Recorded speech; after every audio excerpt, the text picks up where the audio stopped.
हम झगड़े में बिलीव नहीं करते, और अगर करते तो पिछले 500 साल तक हिंदू इंतजार नहीं करता। क्या इंतजार नहीं करते? उठाते हैं, पत्थर नहीं उठाते, और जो पत्थर उठाते हैं उनके लिए बुलडोजर बाबा तैयार बैठा। जय श्री राम बोलो भाई साहब, जय जय श्री राम बुलवाते हैं। हमें सेकुलर हिंदू, हमें सेकुलर हिंदू नहीं चाहिए, हमें चाहिए कट्टर हिंदू। अरे भाई साहब, हमें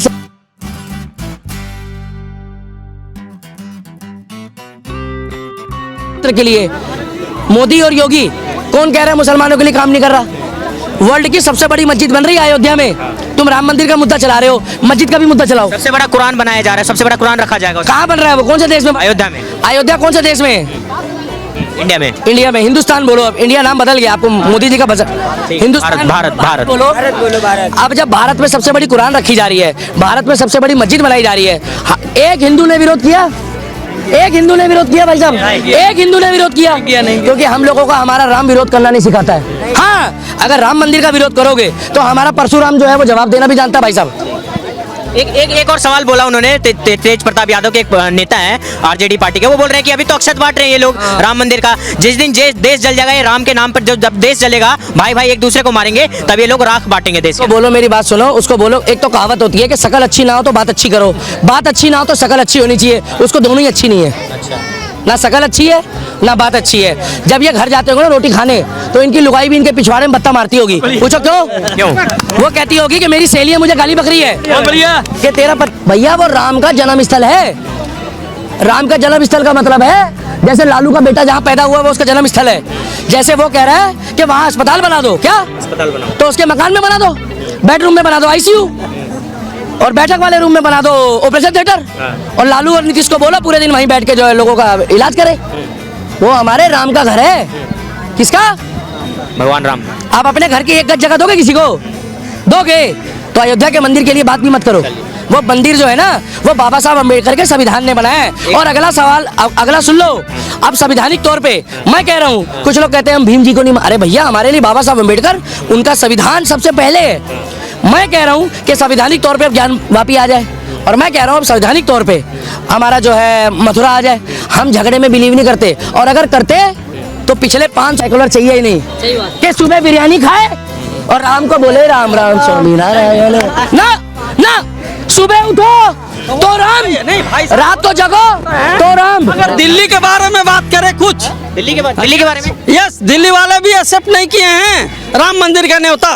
अच्छा, केजरीवाल जी। यस, तो उसके बारे में भी कुछ बात होनी चाहिए। दिल्ली में अगर हम खड़े होकर बात कर रहे हैं तो उसके भी बारे में बात करना चाहिए। रहमतुल्लाह खान बुरा मान जाएगा ना भाई। हाँ तो भाई, अगर केजरीवाल, और मैं कहाँ डर रहा हूँ, मैं तो नाम लेके छोड़े होके बोल रहा हूँ भाई साहब। आप तो नाम भी नहीं ले रहे हो, खुल के बोलो रहमतुल्लाह खान मुस्लिम है।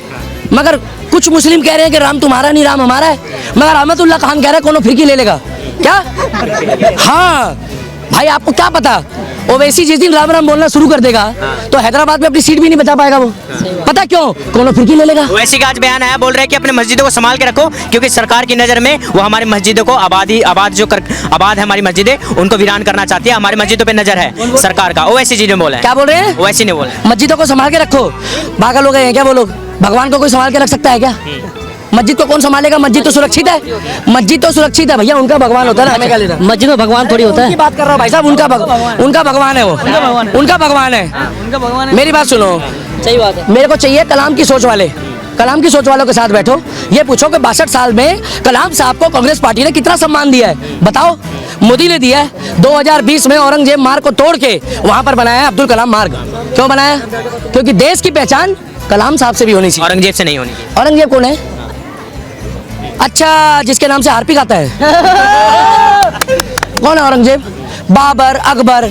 हमारे लिए महाराणा प्रताप, पृथ्वीराज सिंह चौहान, छत्रपति शिवाजी, प्रभु श्री राम, वो तो खैर भगवान है। हमें चाहिए ऐसे देवता, क्या, जिन्होंने हमारे धर्म के लिए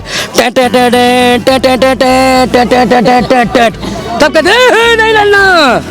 क्योंकि पृथ्वीराज सिंह चौहान को आप क्या समझ रहे हो? इनके तो घोड़े के नाम सुन के ना मुगल भागते थे। अगर इन्होंने घोड़ा भी छोड़ दिया तो पता क्या होता था? पूछो, आप पूछो क्या होता था? उनके घोड़े खुल जाते थे। सही बता रहा हूँ, हम उनके वंशज हैं, हम राम के वंशज हैं। और कुछ भी हो जाए, डेड सीट कर देना, आजकल क्या बोलते हैं, डेड सीट, कुछ भी कर लेना, दो लोगों से हमेशा बच के रहना, एक जो साथ खाना खा के जाए और बाहर जाके, भाई साहब सबके लिए बोल रहा हूँ, चाहे हिंदू हो, मुस्लिम हो, सिख हो, ईसाई हो, जो साथ खाना खाए और बाहर जाके उल्टी कर दे, क्या मतलब समझ जाओ। दो और एक सेकुलर दोगले हिंदू से, ये किसी का सगा नहीं है, ये बहुत खतरनाक है। दो मुंह वाले सांप से हमेशा बच के रहना। क्या? दो मुंह वाले सांप। हाँ, क्योंकि 24 के बाद एक ऐसा साम्राज्य आएगा, जैसे महेशमती साम्राज्य था ना बाहुबली में। क्या बाहुबली आया था, कसम से मुझे प्रभास के अंदर योगी बाबा दिखता है। बहुत बहुत धन्यवाद। जब योगी बाबा की सेना चलेगी, जब योगी बाबा की सेना चलेगी ना, तो भाई साहब उनके आगे और पीछे बुलडोजर चल रहे होंगे, खटाखट खटाखट खटाखट, जैसी क्राइम हुआ टे टे टे टे टे टे टे टे टे टे टे टे टे, क्योंकि बाबा हिंदू हो, मुसलमान हो, सिख हो, ईसाई हो, सबको सुरक्षित रख रहा है। उसको कहते हैं उत्तम प्रदेश। क्या? उत्तम प्रदेश। उत्तर प्रदेश वर्सेस उत्तम प्रदेश हो गया है। पहले और अब में फर्क आ गया है। उन्हीं के कहे रास्ते में मध्य प्रदेश वाला चल रहा है, उन्हीं के कहे रास्ते में छत्तीसगढ़ वाला चल रहा है, और उन्हीं के कहे रास्ते में अब चल रहा है राजस्थान वाला। क्योंकि मोदी जी और योगी जी जिसको जिसको बिठा के चाय पिलाते हैं, बस हो गया, जिसको जिसको चाय पिलाते हैं, वो चाय में इतनी ताकत होती है, वो राम की बात ही करेगा। जय श्री राम, जय श्री राम।